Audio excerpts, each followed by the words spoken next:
XSFM입니다. I, D, W, K. 그 아실의 유승균 PD입니다.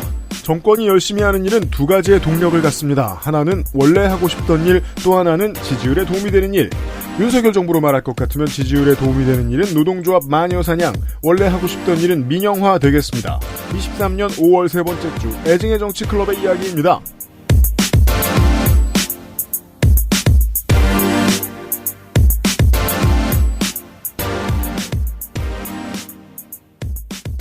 안녕하세요. 지구상의 청취자 여러분. 저는 윤세민 에디터와 함께 있습니다. 안녕하세요. 윤세민입니다. 5.18 주간의 그것은 알기 싫다입니다. 애증의 정치클럽 멤버들도 나와 있습니다. 안녕하세요. 원조입니다. 안녕하세요. 배빅입니다. 잠시 후에 할 얘기가 방송에서 너무 많이 들으시던 얘기이긴 하지만 언제나 그렇듯 펀더멘털로 넘어가면 이게 뭐가 신기하냐면요. 전문가들이라고 패널로 앉아있는 사람들도 기초를 틀리는 사람이 많습니다. 네. 예. 뭐 예를 들어 야구 전문 기자야. 근데 야구 선수가 무슨 범죄로 기소가 됐어. 뭐 야구 인생이 끝났다고 떠들어요. 나중에 무죄가 됐어. 그 입을 꼭 닫아요. 나중에 만나서 아는 사람만 건너서 막 궁금해서 만나서 물어볼 때도 있어요. 그럼 뭐라는 줄 알아요? 기소랑 구속이랑도 구분 못해요. 그런 경우 많죠. 네. 예. 뭐 경제 전문가 이런 사람들도 법알못이잖아요. 네. 저 자기 분야만 파니까. 그렇습니다. 옛날에 아저씨가 그리고 와서 얘기한 적 있죠. 자기가 모르는 뉴스 물어봐도 그냥 얘기한다고. 네. 그러니까 이게 그 박사라는 단어는 과거의 지식인들에 대해서 인류가 보던 시각을 뜻하는 어감을 가지고 있습니다. 한자어 박사는 박물지 할 때 박학다식 할 때 박. 그렇군요. 원래는. 예, 지금 닥터 디그리 가진 사람이 박학다식한 사람은 없어요. 그렇죠. 약간 개미 앞다리에 한 관절을 잘 아는 사람 약간 이런 느낌 아니에요? 자기가 아는 분야 빼고는 다 멍청이인 사람이라고 표현을 하고 저는 이제 주로 집에 돈이 많은 사람이라고 생각을 하는데 그 둘 중 하나인 건 확실하잖아요. 네. 펀더멘털은 그래서 중요합니다. 다시 한번 들어보시고 모르셨던 걸 체크해봅시다. 애증의 정치 클럽입니다. 그것은 알기 싫다는 리뷰를 확인하면 꾸루꾸루 온유 마카롱 실천하는 사람들을 위한 노트북 한국 레노버 8시간 달하는 프리미엄 환방차 더 쌍화 대한민국 1호 반값 생리대 29데이즈에서 도와주고 있습니다. 오늘날 찾아볼 수 있는 가장 완벽한 비즈니스용 노트북 싱크패드 T 시리즈. 지금 바로 액세스몰 전용 특가로 구매하세요. Lenovo for those who do.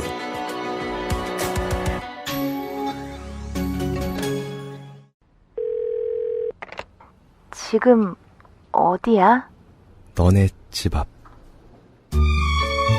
달콤한 순간은 꾸룩꾸룩 온유 마카롱.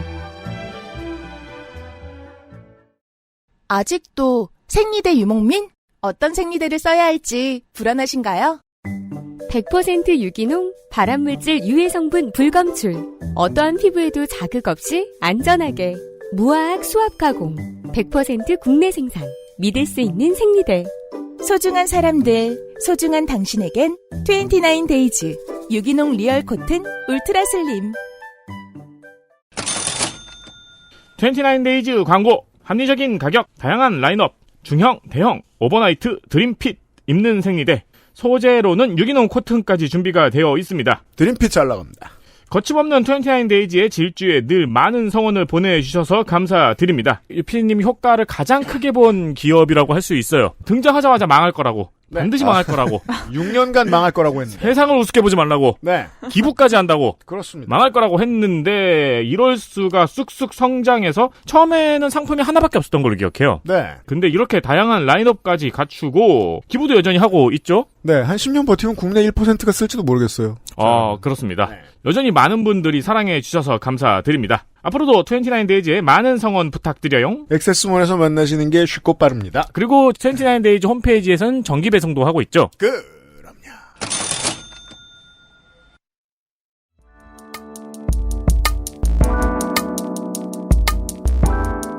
기본에 충실한 뉴스 큐레이션. 애증의 정치 클럽.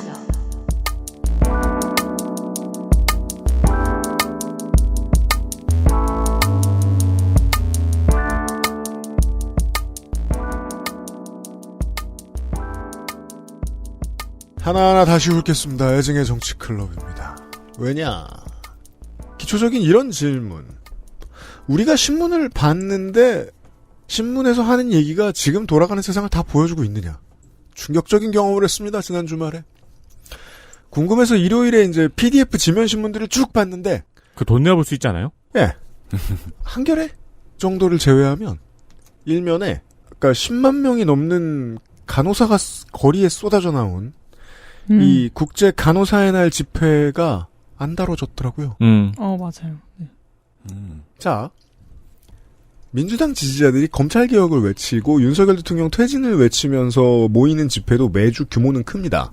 다만 그거 강성 지지자라고 취재 안 한다면서요. 이건 왜 취재 안 해요? 강성 간호사인 건가요?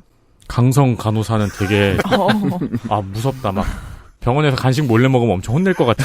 원래 간호사는 무섭잖아요. 그렇죠. 그거 안 되는 걸 한 거니까. 버리고 뭐가 안 되는지 설명해 주시고. 우리가 못 들었을 만한 이야기는 무엇이 있는지 우리가 많이 본 주제들을 가지고 얘기를 해보겠습니다.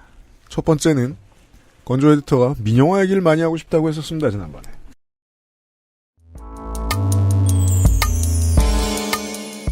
이슈 하나. 에너지 민영화의 겉모습.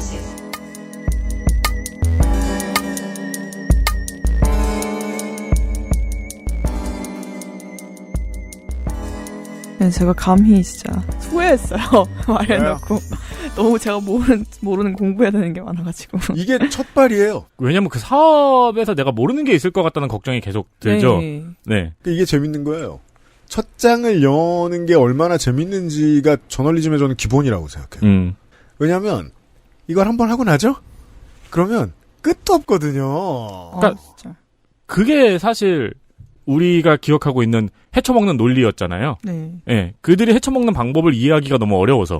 네. 그런 시대입니다. 일단 에너지 민영화에 대한 얘기입니다. 이번 주는.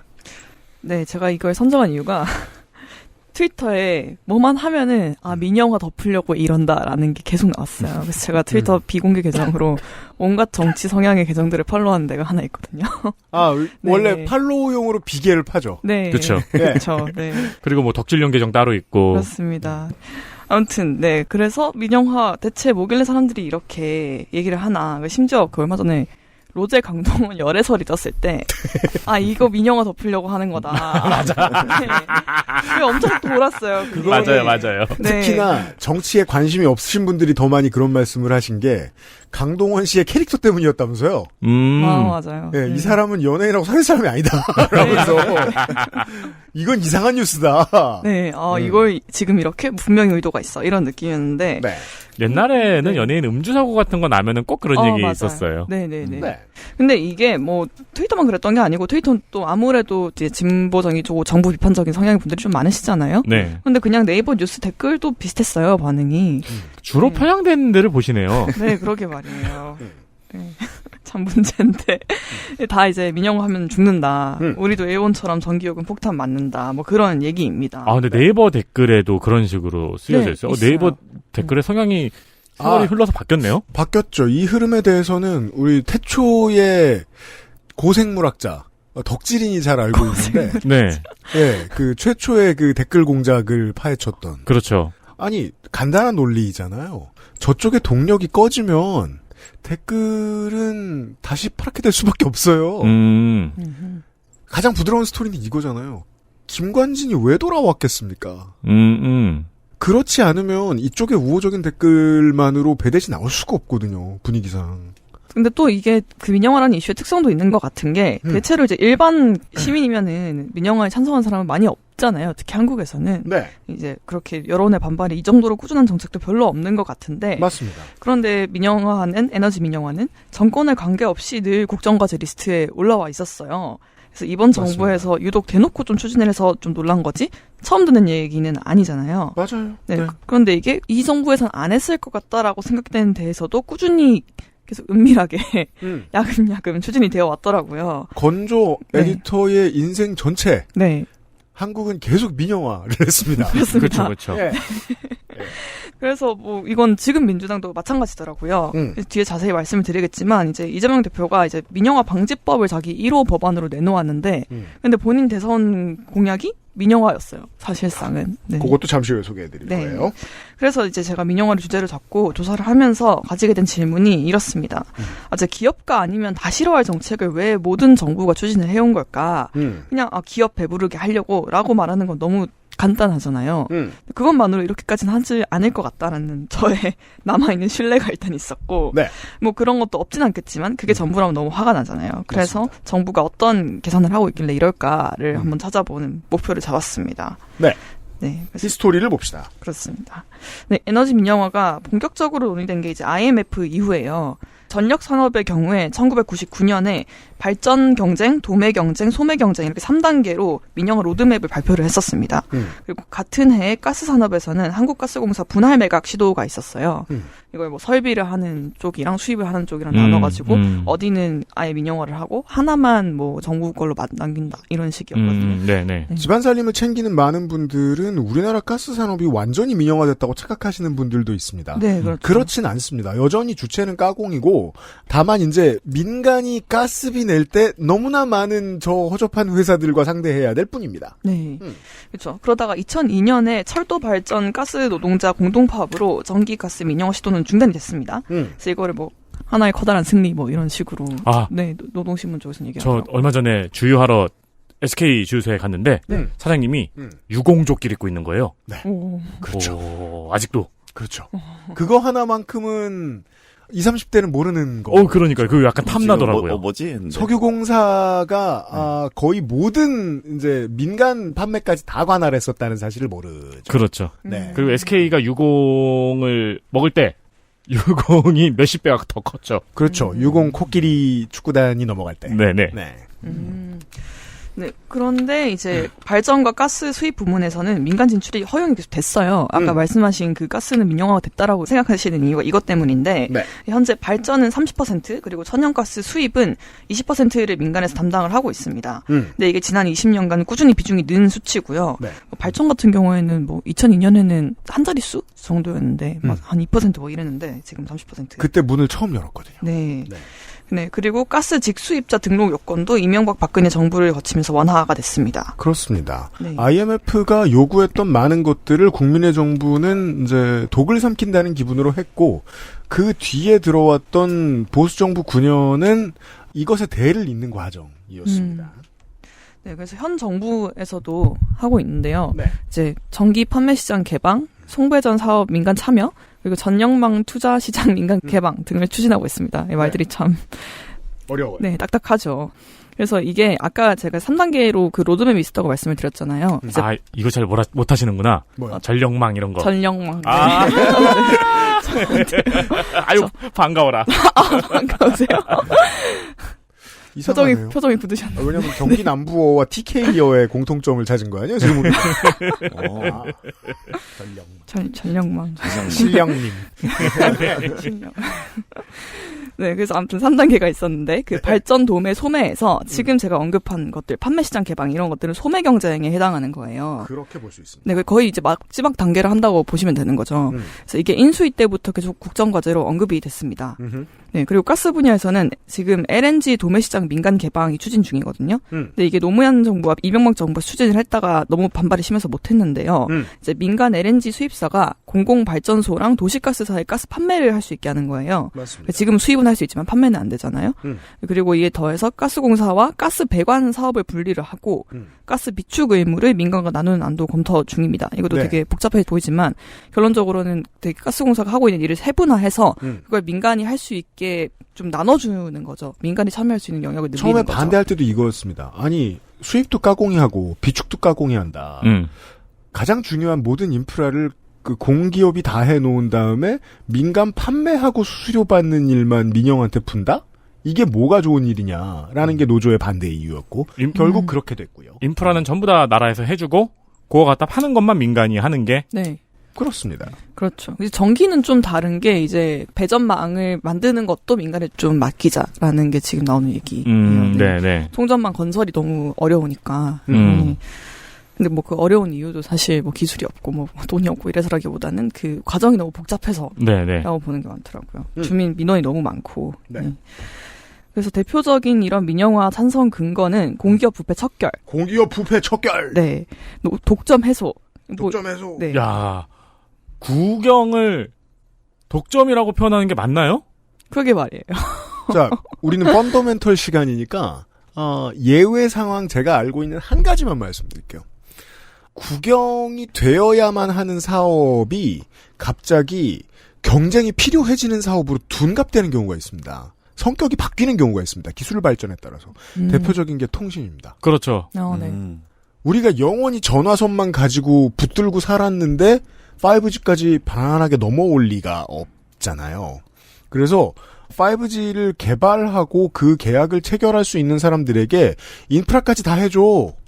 대신에 너네들은 한 달에 국민들이 내는 2만 원에서 10만 원을 받게 될 거야.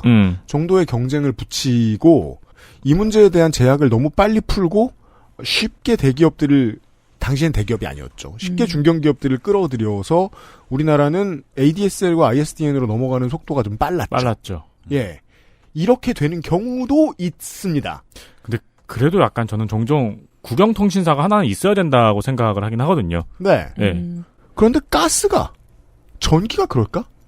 일부는 있습니다. 예를 들면 전기는 아리백으로 생산해야 하는 것들이 있기 때문에. 그렇죠. 네. 예.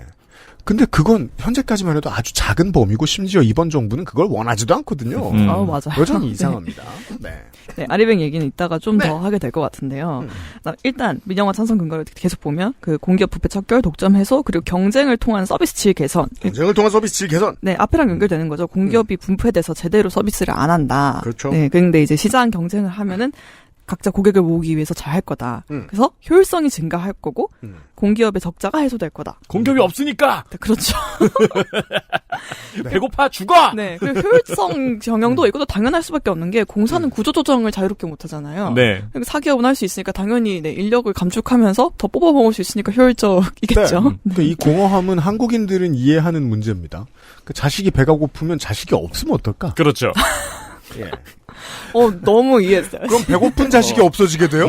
자식도 없어지는 부작용이 있지만? 빈곤 해소! 네. 이게 모든 문제를 이렇게 꿰뚫는 멘탈리티가 있었나요? 네, 그냥 이어가자면. 그래서 또 하나 더 있는 게 시장 경쟁으로 요금이 인하된다는 소리가 있어요. 근데 이건 좀 저희가 좀 의아하죠. 다들 하는 얘기가. 단 한 번도 그런 적이 없었죠. 그렇죠. 네, 그 뭐 다른 해외 사례들도 보면 반례가 더 많고. 네. 근데 이게 정확히는 이제 연구들을 보면은, 민영화를 하면은 내려가는 게 아니라 올라가. 그게 절대적이라기보다는 민영화가 요금과의 관계가 굉장히 절대적이지 않다라는 거에 가까운 것 같아요. 네. 이게 경제학을 배우고 접근할 때의 중요한 애티튜드죠. 관계가 없다라고 설정을 해야 된다는 거예요. 왜냐하면 그래야 더 옳은 걸, 쉽게 옳은 걸 빨리 이해할 수 있거든요. 맞아요. 왜냐하면 낮아지는 경쟁이 가능하다는 전제로 들어갔는데 알고 보니 관계가 없었어야 쉽게 높이지. 낮아질 가능성은 지금 와서 생각해보면 당연하게도 사양산업밖에 없죠. 그렇죠. 네. 네, 아무튼 뭐 영국, 뭐 일본, 뭐 EU 다 민영화 이후에 요금 인상을 겪었는데요. 네, 그래서 이러한 근거들은 이제 아까 말씀드린 네이버 댓글. 그래도 에너지는 국가가 책임져야지. 사람 생활이 달렸는데. 네이버 댓글, 트위터에 가깝겠네요. 그게 이제 아까 에디터가 말해준 국영통신사가 하나는 필요하다는 얘기. 그러니까 지금 휴대폰 없이 인간이 사회생활을 할 수 있느냐라는 질문을 해야 되잖아요. 네. 취업을 할 수 있고 사회생활을 할 수 있느냐. 네. 못한다 하면 품질이 안 좋더라도 국가에서 책임지는 게 하나는 있어야 된다는 생각. 그러니까 그렇죠. KBS 민영화가 헛소리라는 거죠. 아니 민영 방송사가 수천 개인데 뭐하러? 맞아요. 네. 뭐 그래서 이런 식의 여론으로 앞에 이제 뭐 효율성 어쩌고저쩌고 하는 것들은 일축이 좀 됐죠. 그래서 이제 정부가 은밀하게 추진을 하려고 하는 거고요. 지지율과 바로 직결이 되니까. 네. 하지만 이걸 좀 다르게 봐야 되는 변수가 생겼죠. 기후 위기입니다. 네. 이제 전 세계가 이제 에너지 전환이라는 팀플을 하게 됐고 과제 안 하면은 페널티도 주기로 했어요. 맞습니다. 아까 말씀하신 아리백이죠. 뭐. 생각해보니까 이 에너지 전환 팀플은 실제로 대학교 팀플하고 똑같네요, 그림이. 네. 무서울 정도로 똑같아서 정말 두려워지고 있어요. 말 안 듣는 놈들이 있고. 어기기 쉬운 연대죠. 네. 너무 얍삽하거나 지금 대한민국 정부처럼 잘 모른다 뭐가 뭔지 그럼 안 나오죠. 잘 모르는 놈도 있죠. 예, 발표조 모임에 일부러 안 나옵니다. 네. 그렇죠. 네. 근데 더 무서운 건 성적은 결국 정말로 다 같이 받게 된다는 거. 맞습니다. 이거는 드랍을 할 수가 없어요. 맞아요. 네, 그래서 경제를 위해서라도 이제 또 재생에너지를 확대해야 할 때가 됐어요. 뭔가 저희가 살기 위해서도 그렇지만. 네, 그래서 이를 위해서 시장을 활용할 수 있다는 안이 나오고는 있습니다. 맞습니다. 네. 그게 이제 민영화라는 말을 좋게 쓰기는 어려우니까 이제 민간 경쟁이 필요한 분야를 굳이 찾아서 말하자면 이거라는 거죠. 네. 자료를 아무리 뒤져봐도 지금 우리나라가 생산하는 한국 땅에서 생산이 되는 재생에너지로 만들어내는 전기는 삼성전자 한 회사가 1년 굴릴 정도밖에 안 되는 거예요. 아, 그 정도는 돼요? 근데 그 정도는이라는 말도 허무한 게 그럼 나머지 기업들은 EU에다 수출 어떻게 해요? 그렇죠. 그러니까 드디어 한경 같은 데서 우는 소리 내죠. 죽어도 윤석열 정부 나쁜 말은 안 하다가.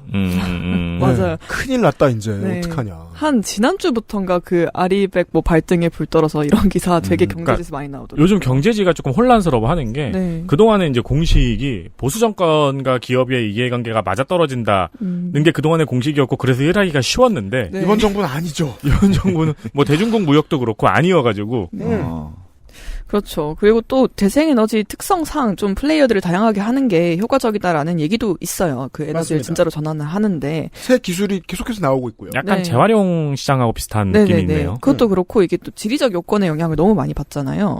그래서 이제 전기 수요처와 가까운 데 발전소를 짓고 그 한전은 지금 화력발전소 큰 거에서 다 만들어가지고 전국에 내는 식인데. 우리 사무실에서 보이죠. 그렇죠. 네. 그런데 이제 뭐 재생에너지 같은 경우에는 중소로 발전을 하는 데가 여러 곳이 있어야 한다는 거죠. 왜냐면 이게 그날 날씨에 따라서 혹은 뭐 자연재난에 따라서 그때그때 수요 관리를 해줘야 되는데 네. 이걸 국가에서 다 일일이 하기가 어렵다는 거예요. 네, 그래서 이런 개념을 두고 이제 분산에너지라고 하더라고요. 맞습니다. 네, 말 그대로 이제 여러 곳에 분산돼서 국가가 관리하기 어려워서 그래서 한전에 안 맞는다라는 거예요. 한전은 엄청 중앙 집중식으로 송전망을 운영하기 때문에 그래서 환경 단체들 중에서도 이렇게 주장하는 데가 있어요. 네, 그린피스랑 뭐 기후솔루션 정도가 대표적이고요. 네. 그리고 민주당에 이제 환경운동가 출신의 그 국회의원이 있죠. 양희원영 의원이죠. 네. 그래서 양희원 의원도 현 정부의 전기 판매 시장에 같은 이유로 동의를 했습니다. 전기 판매 시장 개방에. 네, 그래서 뭐 민영화 동의 논란 이런 기사들 되게 많이 나왔고요. 아, 그런 기사들을 보기 전에 이런 지식들이 있었어야 되는군요. 네. 네. 그러니까 뭐 한경은 이런 이해가 없는 기자들이 덜어 있으니까 그냥 신났죠. 민주당이 민영화인데. 지는 알아도 일부러 말 안 하는 것 같기도 하고요. 반반입니다. 네. 그럴 것 같아요. 네. 근데 이제 또 여기서 중요한 거는 양희원 의원이 민주당 당론과 되게 배치되는 얘기를 한 것도 아닌 거예요. 왜냐면 민주당에서도 이 논리를 기반으로 해서 사실상 민영화 정책들을 문재인 정부 때부터 내놓았었거든요. 그래서 현 정부가 전력시장 개방을 추진할 수 있는 지금의 제도적 기반들이 사실상 전 정부에서 만들어졌습니다. 일단 2021년에 그 제3자 PPA라는 게 도입이 됐죠. 설명을 봅시다. 네. 이게 한전이 석탄, LNG, 원전, 재생에너지 이제 발전하는 여러 종류가 있잖아요. 이걸 구분해서 팔지를 않아요. 재생에너지만 얼마 주세요. 이렇게 할 수가 없는 거예요. 일괄로 파는데 근데 기업이 아리백을 실천을 하려면 재생에너지만 따로 살 수 있어야 되잖아요. 맞습니다. 근데 그걸 못 하는 거예요. 그래서 한전을 통해서 기업이랑 민간 재생에너지 발전 사업자가 계약을 맺을 수 있게 한 게 제3자 PPA였고요. 이게 왜 필요한지를 설명할 수 있습니다. 네. 아니 아리백이 됐다라고 주장을 해야 EU랑 미국에 수출을 할 수 있을 거 아니에요. 그 계약서가 필요할 거 아니에요. 그 계약서가 써지려면 한전과 관련된 법이 바뀌어야 되는 거예요. 그러니까 기업이 한전이 중재를 보고 공인중개사처럼 그리고 재생에너지 생산 업체에서 기업의 전기를 납품해주는 거를 지원해주는 법안. 그렇죠. 이게 제일 사실 효율적이고 빨리 할 수 있는 방법이긴 하죠. 그럼 이제 저희는 한전에서 그럼 그냥 따로 팔면 안 되나? 할 텐데 그럼 한전은 아까 같은 이유로 재생에너지를 우리가 일일이 관리하기가 너무 힘들어. 생산을 우리가 책임지기도 어렵고 그리고 그렇다 보니까 이제 나눠서 파는 것도 좀 비효율적이다. 이렇게 얘기를 할 수는 있겠죠. 또 비만이 오면 적자 난다고 지랄할 테니까. 네. 그렇죠. 그리고 참고로 PPA는 전력 구매 계약이라는 뜻입니다. 펜파인애플이 아니었군요. 저도 그 생각했어요. 그때 P가 하나 더 있어야 되죠. 그러니까 여기는 펜파인애플 애플까지죠. 그러니까 이 원고를 쓰는 내내 그게 계속 머리에 맴도는 누가 머릿속에서 꺼내온 것처럼. 다들 똑같은 생각을 하고 있었거든요. 이 스튜디오 4명이 똑같은 생각이 있었는데 그걸 제가 푼 거예요. 그러니까요. 네. 지금 또 생각났어요. 통합의 순간이었어요. 네. 네, 그리고 이제 아까 분산에너지라는 개념을 설명을 드렸잖아요. 이걸 활성화하는 특별법도 민주당에서 냈습니다. 김성환 의원이 냈고요. 이제 말 그대로 분산에너지 확대를 위한 기반을 마련하는 거예요. 네. 근데 이게 이재명 대표의 에너지 공약을 뒷받침하려고 발의가 됐거든요. 근데 그 공약 이름은 에너지 고속도로였습니다. 이건 대선 공약으로 크게 네. 풀렸습니다. 민주당에. 네, 이게 뭐냐면 이제 재생에너지의 정기 유통과 판매를 민간에게 허용하는 내용이에요. 그러니까 재생에너지에 한해서 전력 판매 시장을 민간에 개방한다는 거니까 현 정부 정책과 크게 다를 게 없죠, 사실. 네. 근데 이제 이런 얘기를 들으면 그럼 에너지 전환을 위해서는 진짜 민영화를 해야 되나? 약간 그런 생각이 들 수도 있잖아요. 네, 뭐 양희원 의원이 그렇게 생각하는 거고. 네. 하지만 이제 민영화가 진짜 에너지 전환의 바람직한 방법일까에 대해서 반박하는 데도 있습니다. 네, 그래서 시장 경쟁과 재생에너지 확대가 오히려 대립된다는 건데요. 네. 이게 사실 말만 들으면은 정말 에너지 전환에 도움이 될 것 같지만 그냥 전력 시장의 판돈을 키우는 것밖에 안 된다는 거예요. 네. 이 분산 에너지가 저희가 선거 시간 공약에서 자주 설명드린 스마트 그리드군요. 맞아요. 네네, 맞아요. 이제 스마트 그리드는 그 안에서도 이제 송전망에 관련된 얘기고요. 그 분산 에너지를 어떻게 이제 보낼 것인가에 대한 공약이었고요. 네, 그래서 판돈을 키워서 결국 여기에 그냥 대기업이 참여할 여지만 줘서 진짜로 재생에너지의 그 생산 비중을 늘리기보단 그냥 그 안에서 뭔가 돈 굴리기만 편하게 해주는 거다라는 거죠. 그래서 이제 에너지 시장화 확대와 재생에너지 확대가 지금 민주당이나 뭐 국민의힘이나 이걸 세트로 묶어서 얘기를 하고 있지만 사실 이게 오류라는 거예요. IMF 직후의 공기업 민영 추진 계획들 중에 우리 삶에 가장 큰 영향을 끼친 것 중에 하나가 가스죠. 제가 아까도 말씀드렸습니다마는 소매 부분의 경쟁 체제가 도입이 됩니다. 그래서 살림을 도맡아 하시는 분들은 가스 바꿀 때, 이사 갈 때 크게 골치를 썩게 되죠. 한전은 그냥 한전인데. 네. 가스는 회사가 왜 이렇게 많아? 다르죠. 예. 정산해주고 갔을 때 포인트도 사라져. 포인트 뭐 유지 안 하는 회사가 더 많습니다만. 게다가 가격도 좀 올랐고요. 설치비가 많이 올랐어요. 전기에 비해서.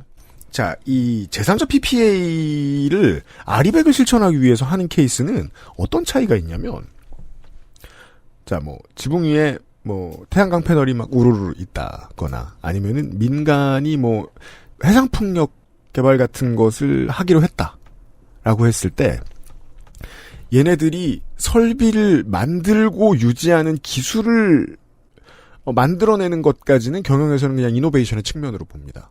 이노베이션을 공기업에게 맡기기는 쉽지 않다라고 생각을 하죠. 네. 굼뜰까봐. 경쟁할 필요도 없고 늘 가격이 같으니까. 그래서 이노베이션을 할 만한 작은 기업들, 심지어 기업이 아닌 경우들도 있습니다. 그냥 우리 공장에 천장이 비어, 옥상이 비어, 거기에 패널을 깔고 싶어. 거기서 달려가서 설비를 해주고 관리를 해주는 사기업은 필요할 수 있습니다. 공공성을 확보하는 건 그러니까 아주 쉬운 설명만 드리고 있는 거예요. 단 하나의 솔루션입니다. 제공되는 가격은 같게 유지해라. 그 권력을 한전에서 빼앗아가지 말아라. 최종 소비자한테 제공되는 가격. 예. 여기에서 민주당과 국민의힘의 차이가 나거든요. 그건 맞아요. 네. 예.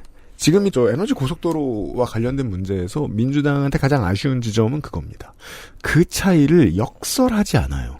맞아요.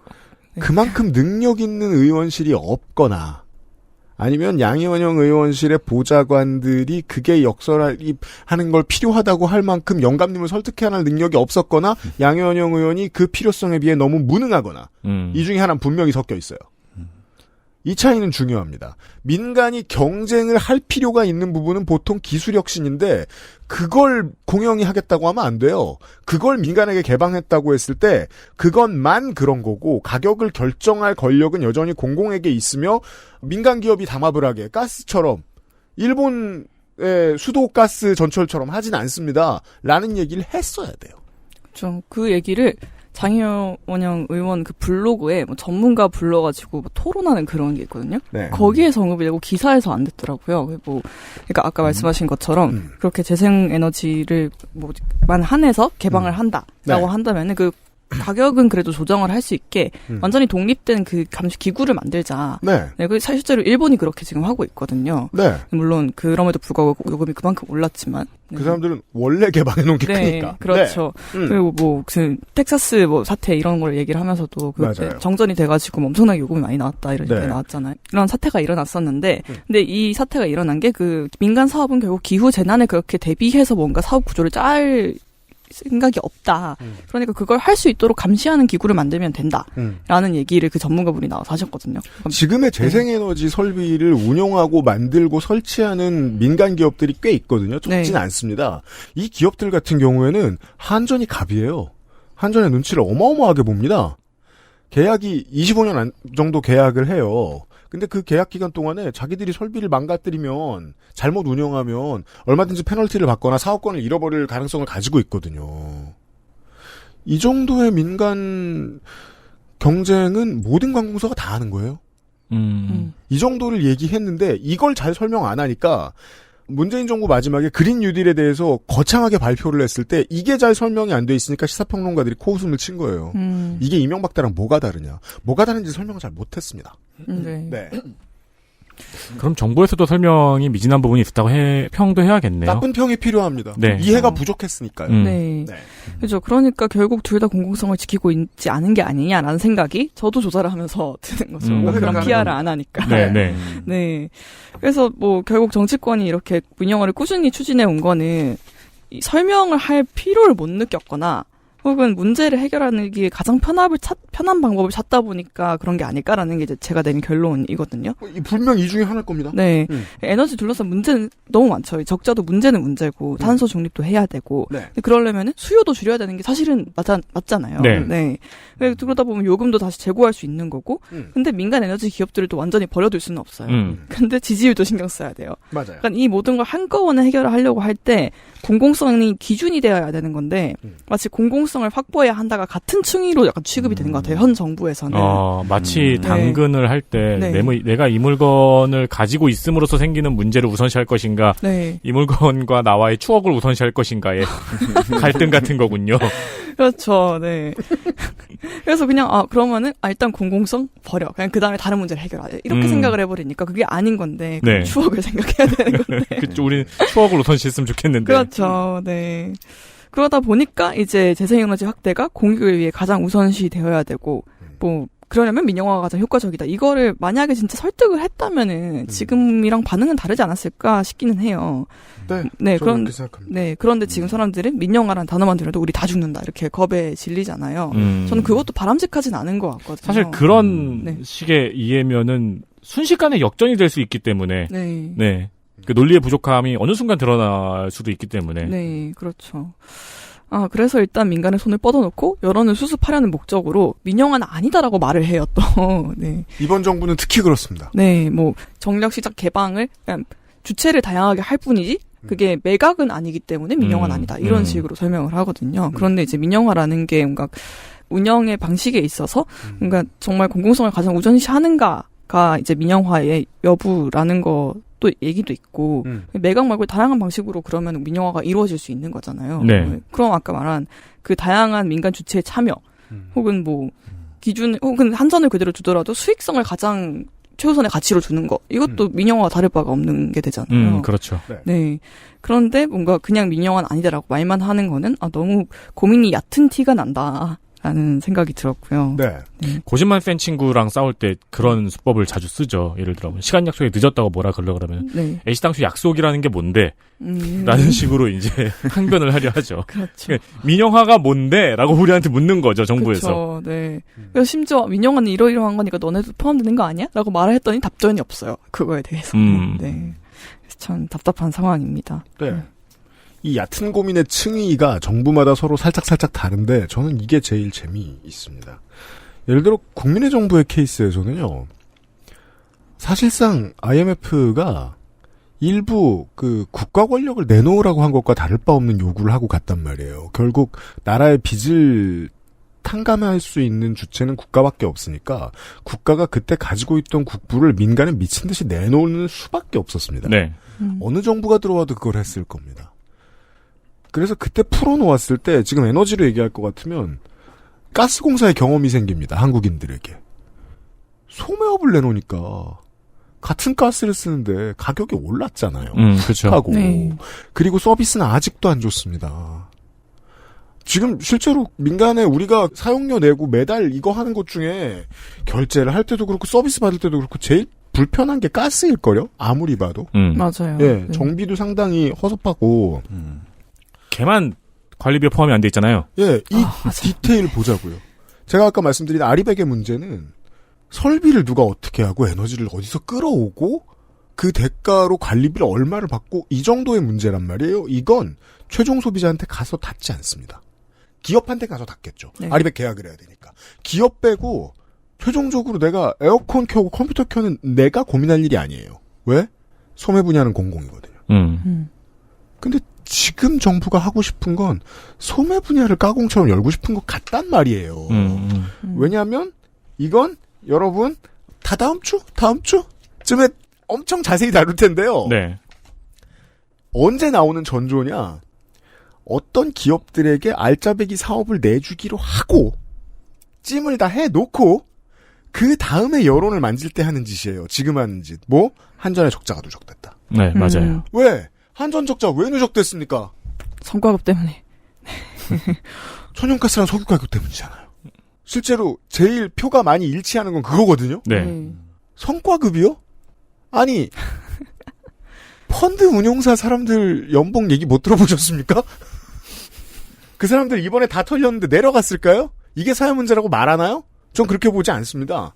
자, 이럴 때 어떻게 되냐면요. 알짜배기 사업은 뒷전으로 해놓고 아주 본능적인 보수의 움직임을 보자고요. 고위 경제 관료가 은퇴합니다. 그동안 나라에 열심히 일해온 것을 한 번에 보상받고 싶어 합니다.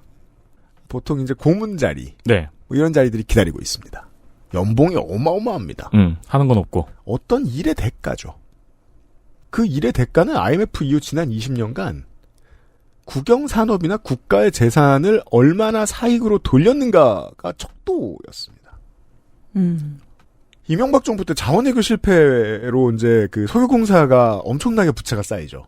그때 석유공사가 방만하게 운영됐고 직원들이 막 지금하고 비슷한 얘기를 했어요. 네. 그래서 기재부가 지침을 냅니다. 울산 신사옥을 팝니다. 겁나 잘 지어놓은 건물을. 그리고 그걸 샀던 신탁 업체는 민간 리츠 업계의 1위 업체로 큽니다. 재무부 장관을 지냈던 사람이 초대 회장이었습니다. 그 다음에 회장들도 모두 재무부 관료 출신들입니다. 석유공사 사옥이 팔렸죠? 근데 소속 직원들이 갈 곳이 없었어요? 그래서 석유공사 건물을 민간에 준 건물을 다시 월세를 내고 직원들이 일을 하게 시킵니다. 건물도 가졌고 이리츠 회사는 네. 월세도 받았어요.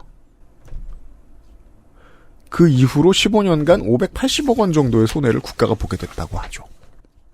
그러면 이제 이 사람들이 정치를 보는 눈이 이해가 되는 거예요. 부채가 많다라고 언론이 내보낼 수 있어요. 그럼 사람들이 화가 날 거 아니에요. 그 다음에 문제가 이렇게 해결된 다음에 부채가 있다는 기사는 없어지잖아요. 근데 부채는 그대로 있거든요? 석유공사도 그대로 있고? 네. 국부만 사익으로 갔어요. 이런 경우가 보통의 일본과 영국의 민영화였기 때문에 트라우마가 있는 거거든요. 네. 개발 혁신을 위해 필요한 민영화와 이런 민영화가 구분될 필요가 있는 거예요. 이걸 사람들한테 구분해서 보여주는 데에 지난 정권도 실패했고 이번 정권은 실패를 바라고 있다 정도로 해석할 수 있겠죠. 언론은 의지가 없고요. 네. 그 문제 자세히 얘기해 보겠습니다. 왜냐하면 지금도 그런 일들 있잖아요. 불필요한 공공기관의 부동산을 민간에 매각한다면서요. 근데 왜 그게 주로 강남입니까? 논현동, 삼성동. 그게 그렇다고요. 그러니까 일반적으로는 민영화에 대해서 그런 얘기하죠. 그 국가 부채 얘기하면서 뭘 팔 때에 그런 얘기 많이 하죠. 러시아의 알래스카 매각. 아, 네. 네. 720만 달러에 팔았잖아요. 네. 그 트라우마 때문에 러시아는 아직도 외국인들이 부동산을 못 삽니다.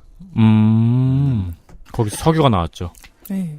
지금 뭔가 빚을 가지고 국부를 팔려는 시도가 사람들에게 곧 민영화인 게 문제인 거죠. 네네. 예. 만약에 그린 뉴딜을 공격하고 싶다면 이 정서를 활용하는 거죠. 지난번 정권 때 그랬습니다. 네. 이 두 가지를 좀 구분해서 보는 연습만 돼도 좋겠습니다. 그러네요. 네. 혁신이 필요할 수는 있죠. ADSL을 개발하고 3G를 개발할 수도 있었을 거예요. 그래도 한국통신은 남겼어야죠. 그렇죠. 예. 이런 얘기였어요. XSFM입니다.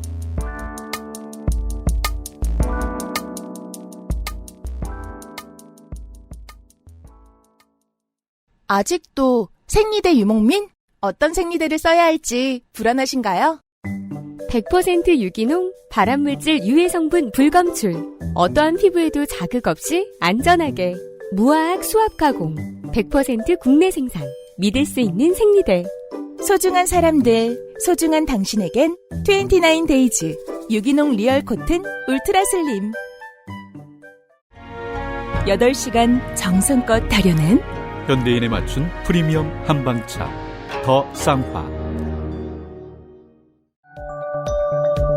세계에서 가장 많이 팔리는 노트북 브랜드 레노버. 뛰어난 가성비로 당신의 라이프 스타일을 변화시킬 아이디어 패드. 지금 바로 액세스몰 전용 특가로 구매하세요. Lenovo for those who do.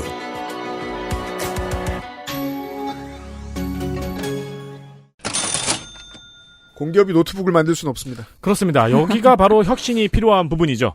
액세스몰을 경유해서 레노버몰로 가서 XSFM 쿠폰을 사용하는 것이 평상시 레노버를 가장 싸게 사는 길입니다. 그렇습니다. 노트북 데스크탑 최대 20% 할인. 쿠폰 코드 XSFM 숫자 2 레노버. XSFM2LONOVO입니다. 그리고 레노버 프로스토어, 법인, 사업자, 임직원 전용은 더 좋은 조건에 구매가 가능합니다.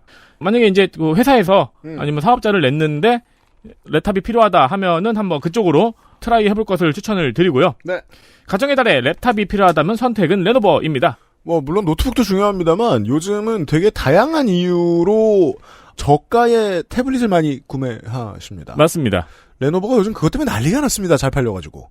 그렇죠. 근데 이제 안드로이드 태블릿에 대해서 잘 모르시는 분들이 그냥 알리에서 춘절대 샀다가 그런 건 안 되죠. 2달 기다려서 받았다가 아니 중국 놈이 뭐예요? 라면서 아는 사람들한테 물어보지만 아는 사람은 없습니다. 그렇죠. 그리고 아는 사람들은 대답해주지 않습니다. 너무 많은 걸 도와줘야 될까봐. 중국 놈 있는 거 사면 큰 고생합니다. 그러시느니 여기서 사시는 게 좋을 수 있습니다. 네, 그리고 레노버가 요즘에는 투인원 랩탑이 굉장히 잘 나와요. 저는 늘 그런 걸 썼죠. 네, 화면이 뒤로 완전히 꺾이거나 해가지고 터치스크린을 갖고 있는 윈도우 태블릿의 세계는 전 아직 겪어보질 못했거든요. 네. 윈도우 태블릿의 세계는 어떤가요? 힘들어요. 힘듭니다. 꺾이기만 하고 여전히 똑같거든요. 근데 그걸로 스팀 게임 잘 하시잖아요. 그렇죠. 네. 네. 스팀 게임을 간혹 할 수 있습니다. 터치스크린으로. 들어가시면은 다양한 형태의 레노버 공홈이 좀 느리긴 느린데 네. 큐레이션을 되게 다양한 분류로 해놨어요. 네. 가격대로도 해놓고 용도로도 해놓고 그냥 뭐 투인원 뭐 이런 식으로도 해놓고 그냥 간지로도 해놓고 이제 내 눈에는 간지였겠지만 딴 사람 눈에는 아니겠죠. 그렇죠. 네, 들어가서 한번 살펴보시고 안 사셔도 돼요. 한번 구경해보세요. 액세스몰을 들렀다 가시고요.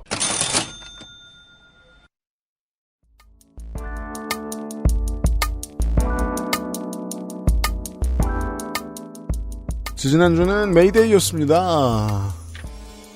관련된 안 좋은 소식이 있을 줄은 알았죠. 하지만 이 정도일 줄은 몰랐습니다.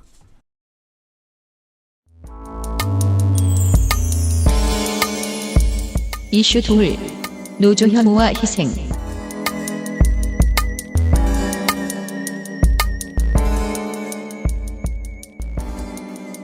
말씀하셨던 것처럼 5월 1일은 노동절이었습니다. 우리나라에서는 이제 근로자의 날로 이제 지키죠. 네.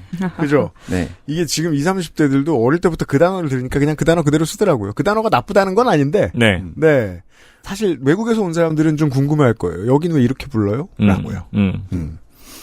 이날 한 건설 노동자는 이제 이날 노동절에 쉬지도 못하고 이제 법원에 나오게 되었는데요. 바로 민주노총 강원건설지부의 양회동 지대장입니다. 네. 양 씨는 지난 1월부터 4차례 경찰 수사를 받았습니다.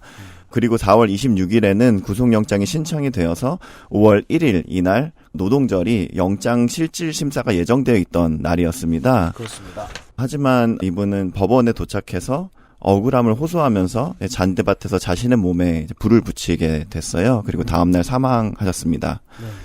많은 이들은 굉장히 분노를 나타내면서 정부의 강압적인 노조 탄압이 이러한 결과를 불러왔다고 비판을 했습니다. 그래서 우선은 고인의 명복을 빌면서 이 양 지대장이 분신이라는 선택지를 고를 수밖에 없었던 이유, 그리고 그동안 정부는 노조에 대해서 어떤 태도를 보여왔는가를 한번 고민해 보도록 하겠습니다. 그렇습니다. 네. 이게 이제 오랫동안 뉴스를 지켜보던 분들한테는 이런 기분이 드는 거예요. 야, 우리나라가 한 50년 퇴행했구나. 이런 일이 다시 일어날 줄이야. 네. 예. 그래서 정부의 건설노조 대상 수사는 지난해 하반기부터 이제 대대적으로 벌여졌습니다. 그동안 민주노총 건설노조 전국 13개 지부에 대한 압수수색으로 15명이 구속이 되어 왔으며 950명이 소환 조사를 받았습니다. 경찰은 이제 계급 특진이라는 인센티브를 걸었어요. 그러면서 건설노조 불법행위 수사를 적극 격려하기까지 했는데요. 그렇습니다. 이상민 장관이 들어가서 경찰을 사실상 정부의 직할로 바꿔놓은 다음에 바뀐 게 이겁니다. 검찰 조직에 복무하는 10만 명의 수사관이 되어버렸다고도 볼 수 있는 거예요. 필요한 경우에는. 네. 70년대 이야기 보는 것 같네요. 정말. 네. 저는 그 영화 범죄와의 전쟁. 네. 그건 89년이죠. 그죠. 예. 그때가 검찰을 가장 그 사냥개로 열심히 쓰던 때잖아요. 네네. 예. 경찰도 그대로 줄 서서 일했고. 네. 지금 그 그림 그대로 했는데 문제는 그땐 조폭이었는데 지금은 죄 없는 사람이에요. 이게 이상합니다. 네. 그래서 이제 어쨌든 정부가 굉장히 어떤 프레임을 씌워서 지금 노조를 많이 탄압한다는 그런 입장들이 많이 있는데요. 노조는 그래서 정상적인 노조 활동을 할 뿐인데 정부가 이것을 불법 행위로 몰아가고 있다 이러면서 반발을 해오고 있습니다. 이 수수께끼가 언제 풀릴지 저는 굉장히 궁금한데 이 검사였던 사람이 갑자기 대통령이 되어서 제일 처음으로 이야기한 게 왜 노조 탄압인지 이 비밀을 모르겠어요. 왜인지. 그쵸. 개인 인터뷰 보면 나오긴 하던데요. 막, 원래는 나도 노동자를 약자라 생각하고, 막 그런 혈기 넘치는 사람이었으나, 검사를 와서 들어보니 아니었다. 막 이런. 완벽하게 네. 설명하기는 쉽지 않아요. 그렇죠. 네. 왜냐면 네. 그 계기로 대통령이 된 사람이 아니잖아요. 우리가 알기로. 근데 어느 에피소드에서 유PD님이 말하셨던 것 같은데 대통령이 어쨌든 정치에 입문을 해서 이 세계관을 빨리 습득한 것 같다. 근데 그 당시에 습득한 세계관이 어떤 그런 구구 세계관 그리고 유튜브도 자주 보시고 네. 예전에는 뭐 DC 인사이드에 증거가 있다. 약간 이런 말도 했잖아요. 후보 토론에 나와서 그런 것처럼 그런 것들을 네, 빨리 습득한 게 아닐까 싶기도 한데. 근데 그 나이가 되면 감화되는 것과 더불어서 본인의 이익이 있어야 되거든요. 네, 그러니까요. 그래서 아직 충분히 설명을 못 하겠다는 거예요. 네. 아니 내가 갑자기 극우가 됐어, 태극기가 됐어. 그럼 그게 나한테 도움이 돼야 돼요. 그러니까 그게 또 왜 궁금하냐면은 극우 되라고 이준석이 깔아준 판을 걷어차고 노조 탄압을 들고 온 거잖아요. 네. 네. 네. 그래서 그 이번 노동절에 분신한 양 씨 또한 열심히 노조원들을 위해서 활동을 했을 뿐인데 그러한 노력이 경찰에 의해서 그냥 공갈이라는 딱지를 붙임을 받고 그런 혐의로 돌아온 것에 대해서 굉장히 큰 치욕감을 느꼈다고 전해졌습니다. 경찰은 그가 건설사에 노동조합원 채용을 요구한 것을 채용 강요라고 보았고 그리고 전임비를 지급하지 않는 것에 대해 이분이 항의와 시위를 한 것을 공갈 그리고 업무방해라고 보았습니다. 그렇기 때문에 차라리 이분이 이제 집회 및 시위에 관한 법률, 소위 집시법 위반이라고 했으면 아마 이분의 치욕감이 그래도 좀 덜하지 않았을까. 근데 그것도 아니라 이제 공갈이라고 하니까 본인의 자존심이 허락되지가 않는다. 이렇게 양 씨는 유서에 남겼습니다. 그렇습니다. 네. 여기에서 검경이 말하는 이제 노조 불법 행위란 주로 채용 강요, 그리고 전임비 강요, 뭐 불법 시위 이렇게 등인데요. 경찰이 채용 강요라고 하는 것은 무엇인지 그리고 전임비 갈취라고 하는 것은 무엇을 말하는지 맥락을 조금 더 살펴보겠습니다. 네, 이 디테일을 좀 들여다봅시다. 네, 우선 지난해 통계청과 건설근로자공제회의 조사에 따르면 작년 건설노동자의 87.4% 정말 87.4%가 계약직이거나 일용직이었습니다. 이게 정말 저도 신기한 게요. 예를 들어 이제 건설 현장에서 뭐 GS건설, 롯데건설 조끼 입고 계신 분들 보면 그 회사 직원인 줄 착각하시는 분들이 있어요. 제가 왜 착각한다는 말을 하지라고 생각하시는 분들도 있어요. 제가 만나본 분들 중에서는 주로 평생을 정규직인 분들이었어요. 이분들은 그 업장에서 일하면 책임과 권리와 이득을 동일하게 받는 그냥 정규직이라고 아주 평화로운 세계관을 가지고 계세요. 실제로는 원청 밑에 전문건설업체 밑에 오야지 밑에 이런 거잖아요. 그냥 조끼는 그냥 거기 마련돼 있는 거고. 87.4%가 계약직이거나 일용직이면은 12.6%만 관리자일 리도 없어 보이는데 관리자도 일부 정규직이 아니라는 거죠. 네. 그런 관행들이 굉장히 많이 쌓여왔습니다. 그리고 여기에서 94.3%, 즉 거의 전부죠. 이 94.3%는 평균 근속 기간이 다 1년 미만이에요. 그래서 연평균으로 따지면 220일 일하는 것으로 나타났고요. 하지만 1년 미만이라고 했지만 실제로는 이제 1년이 채 되지도 않고 거의 뭐 2, 3개월 아니면 5개월 그것보다 훨씬 짧은 경우가 정말 태반이라고 합니다. 그러다 보니까 이제 건설 노동자들은 고질적인 고용 불안에 시달릴 수밖에 없고요. 보통 그렇습니다. 네. 그래서 사실상 일용직 노동자들은 크게 두 가지 선택지밖에 남지 않는다고 합니다. 이제 하나는 이제 유로 직업 소개소를 통해서 일자리를 구하는 것이고, 다른 하나는 불법 하도급 업체 혹은 소위 오야지 그런 인맥을 통하는 것입니다. 두 경우 수수료 혹은 월급 일부를 지불하거나 이제 떼어야 됩니다. 네, 그러니까 세상 사는 그림과 시사가 만나는 지점들을 되게 여러 번 얘기를 할 필요가 있는 게, 저는 거의 제 인생의 대부분이 그 자영업자였기 때문에 자영업자들의 세계에서는 인간은 본능적으로 브로커가 되고 싶어 합니다.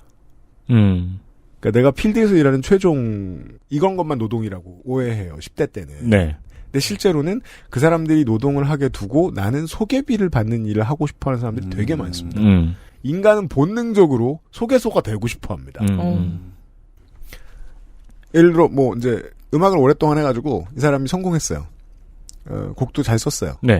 나중에는 기획사 사장님이 되고 싶어하지. 본인이 계속 작곡가가 되고 싶어하진 않아요. 아주 규모가 큰 걸 설명드렸는데 작은 걸로 가면 이런 건설 현장의 오야지 같은 사람이 되고 싶어하는. 맞아요.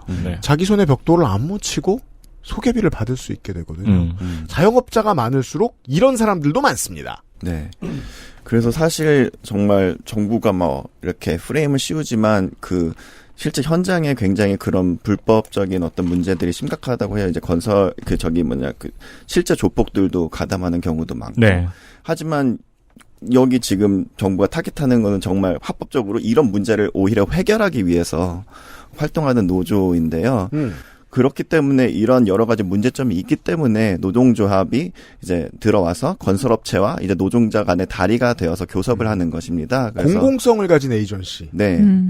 그래서 이렇게 맺은 협약이 이제 임금 및 단체 협약, 줄여서 임단협이라고 하는데요. 이것을 맺습니다. 이 교섭을 통해서 건설업체의 조합원의 채용을 요구하는 것인데요. 이번에 숨진 양회동 지대장은 이제 고성과 속초, 양양, 강릉, 북부권 이 지역을 담당하면서 약 160여 명의 조합원들을 위해서 이러한 활동을 해왔습니다. 네, 검사들의 머릿속으로 들어가 봅시다. 이걸 불법으로 규정하고 싶은 이유는 이거였던 거예요. 찾아보니까. 왜냐하면 한국의 전통적인 노동운동이라는 게 원래 정규직들만 하는 거 아니야? 회사 조합만 있는 거 아니야? 회사도 없는 것들이 무슨 조합이야. 그렇죠. 회사도 없는 것들이 여기서 무슨 단협이야. 이거 불법이라고 규정하자. 정도의 마인드인 거예요. 80년대의 노동운동 수준을 한번 보고 말았던 인생들이었던 모양이에요. 근데 이걸 불법이라고 말할 것 같으면 포교도 다 불법. 신문 보세요도 다 불법인 거예요. 어떤 부분에 있어서 돈을 쓰고 어떤 사람을 만나보라는 홍보 모든 게 다 불법인 거예요. 에이전시업 자체를 불법화하는 거죠. 그럼 웃기죠? 아니 오야지들을 그런 마음으로 단속하든가. 그렇죠. 그러니까 왜 훨씬 심하게 뜯어먹는데 왜 바깥의 인력업체가 같은 짓을 하는 거는 사업활동으로 보고. 그죠. 인력업체들은 이 건설 노동자한테 별 도움도 안 되는데. 맞아요. 그리고 이제 분명히 이제 그런 사례가 있어요. 분명히 이 과정에서 몰래 뒷돈이 오고 가거나 실제로 노조가 강요에 가까운 행위를 하거나 하는 일이 대한민국에 없겠습니까? 없지 않죠. 그런 일이 있다고 전하신 분도 계실 텐데 그 밖은 더 쓰레기다 이거죠. 그러니까 제가 가장 재미있어하는 부분이 이거예요. 실제로 이 오야지들은 지역의 부장님들한테 뒷돈도 좀 찔러주고 같이 술도 먹으러 다니고 하는 몹쓸 사람들입니다. 그럼요. 근데 언제나 이런 사람들을 봐줘요. 네. 예. 그리고 여기에서 공공성을 조금 더 확보한 노조를 때려잡아요. 저는 이게 한국인들의 기본적인 정서일까 싶다는 생각이 많이 들어요. 상대 우위를 택하는 걸 좋아하지 않는다. 네. 그 노조는 그 책임을 지기로 이제 선택을 한 단체잖아요. 그렇죠. 그리고. 실제로 건설 회사에 좋거든요. 노조가 그런 점에 있어서. 왜냐하면 사람을 걸러주는 일도 하고요. 다른 업장에서 여러 번 문제를 일으킨 적이 있는 사람을 굳이 추천해주지도 않아요. 맞아요. 예. 일단 그런 반응을 볼 수 있습니다. 그래서 이제 양 지대장의 노조 활동이 이제 공갈 혐의가 되어버렸는데요. 이렇게 말을 하는 겁니다. 네. 우선 건설 현장에서는 이제 전임비 관행이 있습니다. 이게 뭐냐면, 법이 있어요. 현행법으로 아마 제가 틀릴 수도 있는데 2021년에 바뀐 걸로 아는데요.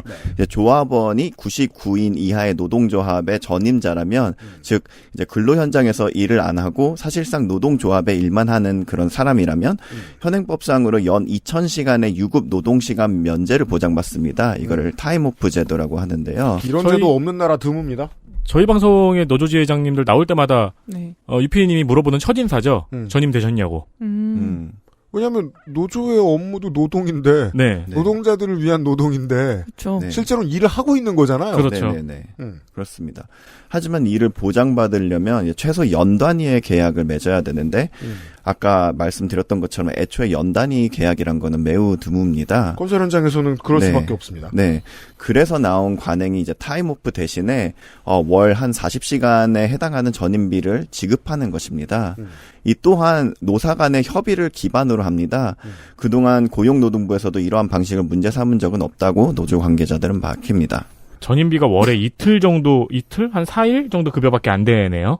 네. 그렇다고 들었습니다. 이 모든 아젠다가 다 마음에 안 드시는 분들을 위해서 이렇게 설명할 수도 있습니다. 재개발 조합장 어르신들하고 건설사하고 하룻밤 술 마시는 비용이면 1년 해결할 수 있습니다. 맞아요. 네. 그리고 아까 말한 오야지들도 술 사주러 오죠. 네. 그래서 그동안 노동부에서도 이러한 방식 문제 삼은 적은 없지만 경찰은 이 부분을 문제 삼았는데요. 왜냐하면 특진이 걸려있거든. 네. 경찰이 보기에 이 전임비는 양 씨가 공사업체를 공갈해서 이제 교부받은 급원이었습니다. 그러니까 경찰은 양 씨의 동료들의 주된 목적은 이제 담치 협약으로 인해서 노조 전임비와 무노동 임금을 갈취하는 것이었다.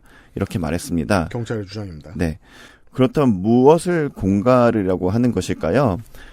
양 씨가 조합원 채용이 약속대로 이루어지지 않아서 회사를 찾아가기도 했고, 현장 앞에서 집회 시위를 하기도 했고, 심지어 건설 현장의 안전시설 미비를 이제 민원 접수를 하기도 했습니다. 하지만 이 모든 것들을 이제 공갈 혐의로 이렇게 보게 된 것입니다. 왜냐하면 이게 다 준법이거든요.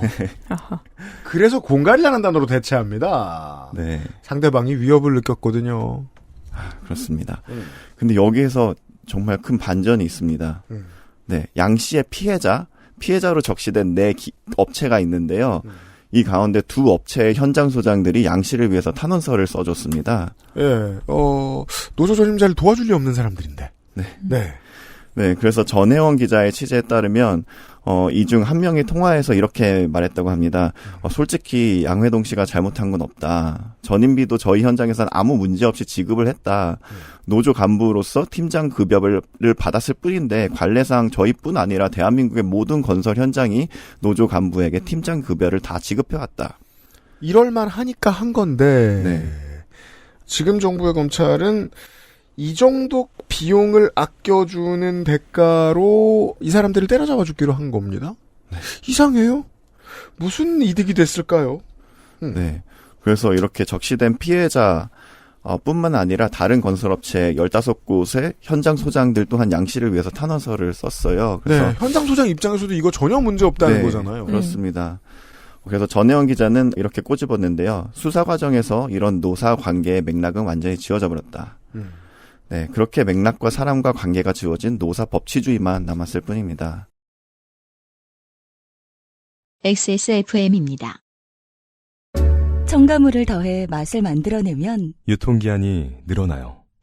재료를 아끼고 레시피를 바꾸면 이익이 늘어나요. 그런데 말이죠. 꼬르꼬르는 단 다르고 싶어요. 좋은 재료와 정성의 맛을 믿거든요. 진짜 디저트의 맛. 달콤한 순간은 꾸룩꾸룩. 전하, 선대부터 내려오던 그 방식 그대로이옵니다. 8시간 넘게 달여냈느냐? 예, 8시간 넘게 달인 후 10분씩 4번 김을 빼고 불순물을 제거하였습니다. 맛이 좋구나. 어마어마하게 진상해도 괜찮은 게냐? 예, 남녀노소 누구나 드실 수 있도록 오랜 연구 끝에 나온 한방차이옵니다. 좋구나. 이 한방차를 더 쌍화라 명하노라. 현대인에 맞춘 프리미엄 한방차 더 쌍화. 그래서 이런 태도는 어디서 나왔을까를 고민하게 됐는데요.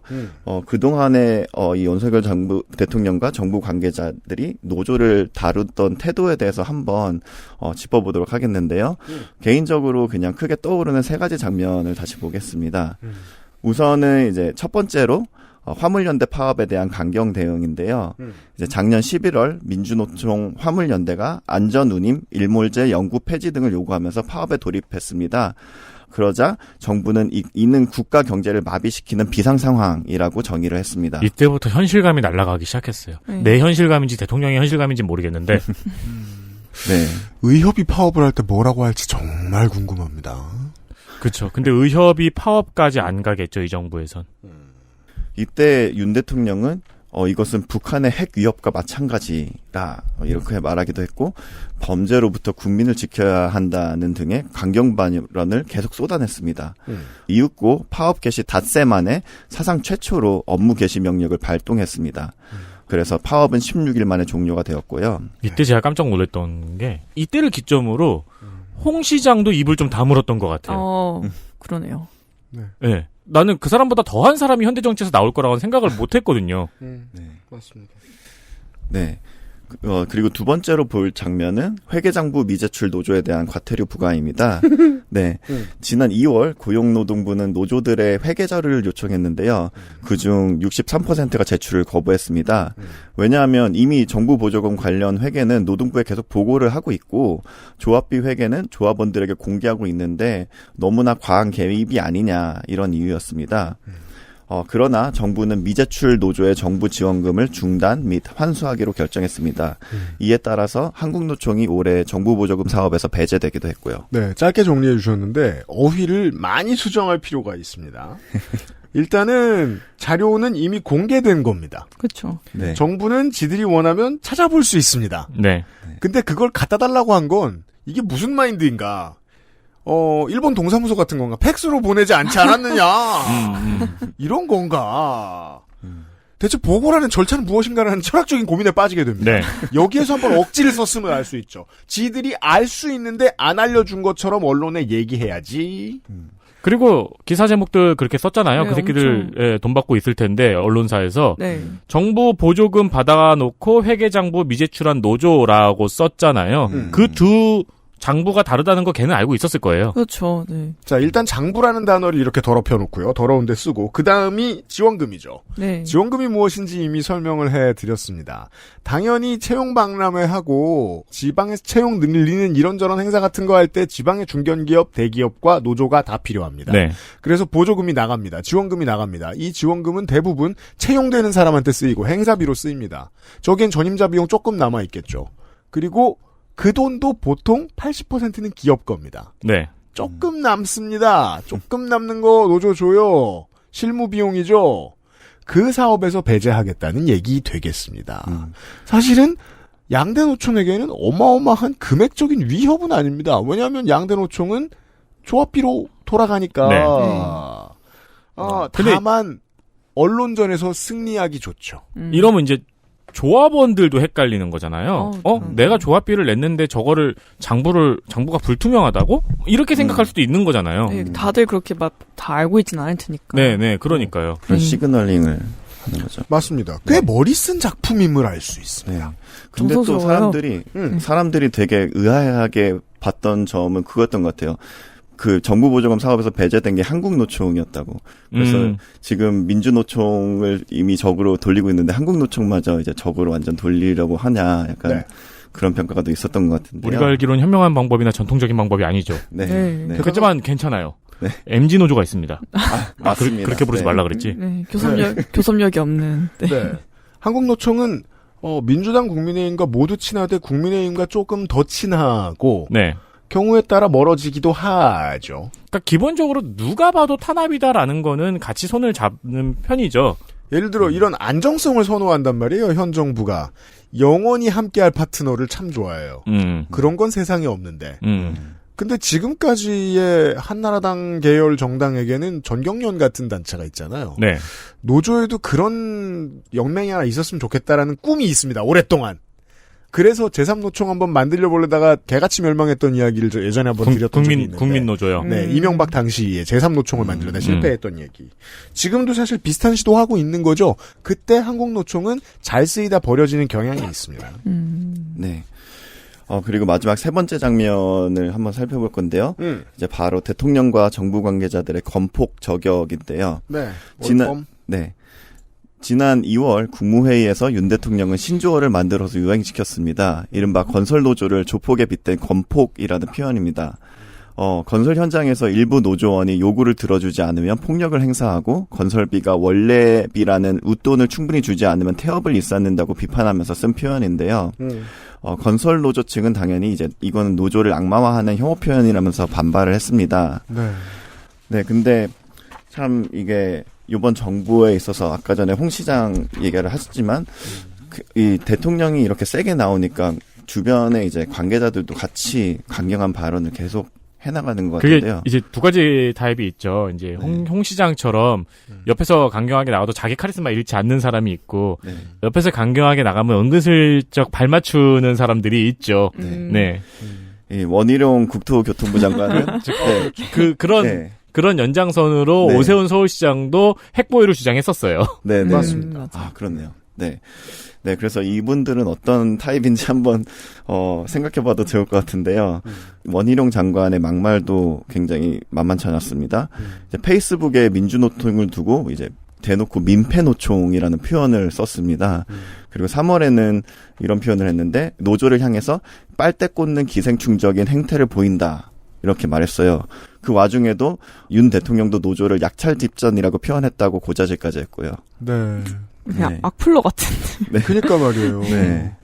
강남에 국가가 소유하고 있던 건물 대체 누가 빨대 꽂아서 사는지 지켜봐야 됩니다. 맞아요. 정치학을 하는 사람들이 궁금해할 겁니다. 한국은 다문화 국가가 아니었는데 오랫동안 극우가 어떻게 살아남지? 유럽은 쉽거든요.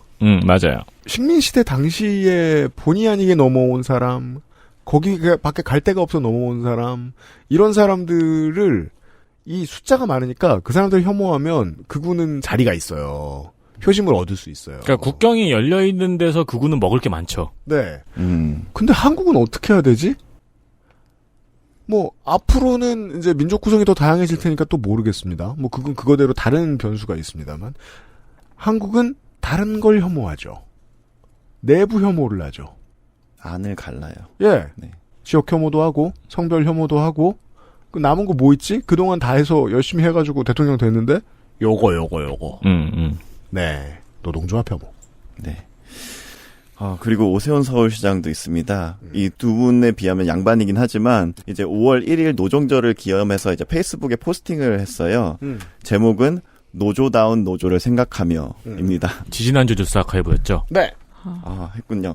네, 그래서 사진은 저기 MG 노조로 더 잘 알려진 새로 고친 노조와 커피 마시는 사진이었는데요. 이런 내용을 썼어요. 근로자의 날 상반된 두 개의 풍경. 하나는 시청 앞 거대 노조 집회, 다른 하나는 전통시장의 한 카페에 모여 새로운 노동운동을 모색하는 새로 고침 노조의 모습. 그러면서 이제 노조는 노조다워야 한다. 이렇게 일침을 날렸어요. 네. 오세훈 시장이 생각하는 노조는 안 싸우는 노조죠. 새로 고침 노조도 그래서 지금까지는 본인들의 의도와는 정반대로 이렇게 이미지로 소모만 되고 있는 중이에요. 왜냐면 그때도 말씀드렸는데 여기서 오세훈 시장 만나가지고 요구한 게 교섭권이었거든요. 네. 소수노조의 교섭권 요구였는데 오세훈 시장은 그걸 해줄 수가 없는 커피 향을 즐기다 나갔어요. 그렇죠. 해줄 수가 왜냐하면 없는 그건 노조다운 노조가 가지면 안 되는 거거든요. 교섭권이란. 사실 그리고 그 자리에서 새로고침 노동자협의회가 뭘 요구했는지도 한 줄 겨우 나갔을 뿐이어서 그 모임에서 새로고침 노조는 쓰임밖에 안 당했어요. 그냥. 네, 쉬운 이성적인 질문이죠. 말만 잘 들을 사람들의 집단이 왜 모일까요? 조합비를 내야 돼요. 왜 낼까요? 뭐 떨어지는 게 그렇죠. 네. 뭘까요? 있거나 아니면 망합니다. 아니, 그러니까 회사 말을 잘 들을 사람들한테 조합비를 내가 또 왜 줘야 되냐고. 그 내가 팀장한테 뽀찌 찔러 넣어준 거랑 뭐가 다르냐고. 그렇죠. 물론 새로고침 노동자협의회 이야기는 아닙니다. 네. 일을 하는 게 없는데. 현재까지는 없어요. 네. 네. 그래서 이렇게 적대적인 태도를 보이는 게 어떤 이유에서인가 생각해 보게 되는데 많은 이들이 아마 이렇게 얘기를 합니다. 바로 지지율이라는 분석이 많이 있는데요. 맞아. 네. 재미를 한번 봤다. 네. 왜냐하면 그동안 정부의 노조 강경 대응이 있을 때마다 윤석열 대통령이 지지율이 정말 상승하는 것을 그 패턴은 계속됐거든요. 화물연대의 파업 돌입 시점에서 철회 직후까지 약 한 달이라는 시간 동안 윤석열 대통령 긍정평가는 6%가 상승했습니다. 그리고 긍정평가 이유로 꼽힌 1위도 노조 대응이었습니다. 건폭 발언 직후에도 역시 지지율이 상승했고요. 네. 이런 식으로 노조를 적으로 돌리고 대립각을 세울 때마다 윤석열 대통령의 지지율은 상승하는 효과를 봤습니다. 그렇습니다. 네. 또 다른 이유도 꼽히는 것이 있는데요. 야권 기반 약화가 목적이라는 얘기도 나옵니다. 야권의 기반을 약화한다. 네. 왜냐하면 일부 강경 보수층은 민주노총이 진보 진영의 실질적 기반 역할을 하고 있다고 보기 때문인데요. 여기서부터 멍청해지기 시작합니다. 네. 민주당은 민주노총 아니야? 멍청함의 발로. 다 똑같은 거 아니야? 민주 돌아가면. 네. 그래서 민주노총이 힘을 빼야지 내년 총선에서 야당을 지지하는 움직임이 약해질 것이라는 그런 논리입니다. 네, 정리하겠습니다.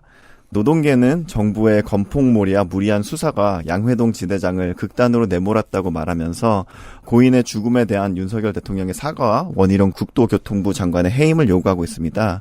한편 민주노총 건설노조는 이제 16일과 17일 1박 2일 일정으로 서울 도심에 모였습니다. 양 지대장을 추모하면서 노조 탄압 중단, 강압수사 책임자 처벌, 윤석열 정권 퇴진 등을 요구했는데요. 이 정도는 좀 보도해줬으면 좋겠다. 네. 저는 맞아요. 언론 기사로 이 사진을 본 게 아니고 트위터에서 봤어요. 그러니까요. 근데 오히려 막 그런 걸 보도하더라고요. 어제 제가 보고 너무 화가 나가지고 막 그 조선일보에서 그 당시 이제 분신을 시도할 때 옆에 있던 동료가 막지 않았다? 이런 기사를 냈더라고요. 네. 네. 대단합니다. 네. 대단하네요. 네, 정말 깜짝 놀랐어요. 네. 네. 우리가 이제 얘기하면서 가장 신기했던 건 그거잖아요. 저런 기사를 써놓고 욕을 먹는 게 힘들어가지고 정신과 치료를 받는다고 조선일보 노보에 써 있는데 저 인생은 어떨까? 약간 유서 대표 사건의 추억을 아직까지 갖고 있는 건가? 정치학과나 언론정보학과에서 공부 잘하는 얌전한 선배들 그냥 보통 사람이었거든요. 아니 입사해요. 네. 아니 그리고 심지어 언론사 지망생들이었잖아요. 거의 엔간에서는 그런 사람들이 아니었어요. 흥미로운 여론조사가 나왔죠. 실제로는 여론을 대상으로 한 게 아니었죠. 올 초에 기자들을 대상으로 한 윤석열 대통령 지지율 물었을 때 10% 안 나왔죠. 예, 이게 한국에서의 삶을 설명해주는 수치가 아닌가 싶은 거예요. 나는 절대 지지하지 않는 가치를 가지고 있지만 조선일보에 들어갔고 시키니 한다. 가 한국인의 삶이 아닐까. 남자들은 이제 군대 가면 까라면 까는 게 약간 익숙하기도 하고. 아니 뭐 그렇게 생각하기는 어려운 게 뭐 우리가 당연히 저도 30대 때 그렇게 생각했죠. 근데 권성동 기자 술자리에 남자 하나도 없는 거 보고 이건 내가 아주 잘못 생각했다. 차이 없나 보다. 네. 네. 네. 한번 그 시스템 안에 들어가면은 너무 힘들게 들어가기 때문에 그냥 그 안에서 어떻게든 붙잡고 있어야 된다. 그 생각을 하게 되는 것 같기도 해요. 주변에 봤을 땐. 네. 그 관성이기도 하고. 네. 네. 네. 근데 저는 이제 이거를 정리하면서 전혜원 기자가 또 이걸 정리한 기사를 썼는데 이번 주 시사인입니다. 네. 이 표현이 너무 와닿더라고요. 이런 표현을 했어요. 전혜원 기자는 이제 본 사건을 다루면서 이 건설 현장을 가리켜서 한국 사회가 오래 외면해온 모순이 켜켜이 얽힌 현장이라는 표현을 했습니다. 개인적으로 이 표현이 너무나 와닿았는데요. 현 정부의 태도에서는 현장과 노동자의 목소리를 들으려는 진정성은 느껴지지 않는 것 같습니다. 그저 억압과 제압의 태도만 느껴집니다. 그런 사이에 현장의 모순은 계속해서 켜켜이 쌓여가고 있는 것 같습니다. 네. 네. 특히나 이런 정부가 들어왔을 때 더 열렬히 쌓여나가는 측면이 있습니다. 네. 네. 다큐멘터리 같은 데서 싱가포르이 왜 성공했나? 뭐 리콴유가 청렴해서 그렇죠. 블라블라 그런 얘기 해요. 거기서 보여주는 가장 웃긴 수치가 이런 거예요. 국민의 80%가 중산층이다.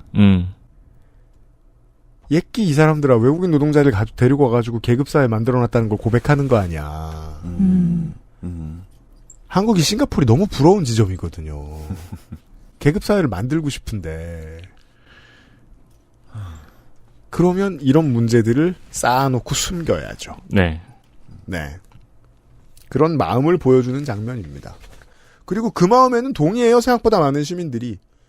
계급사회가 됐으면 좋겠고 나만 성공했으면 좋겠고. 그러니까 지지율이 올랐겠죠? 맞아요. 네.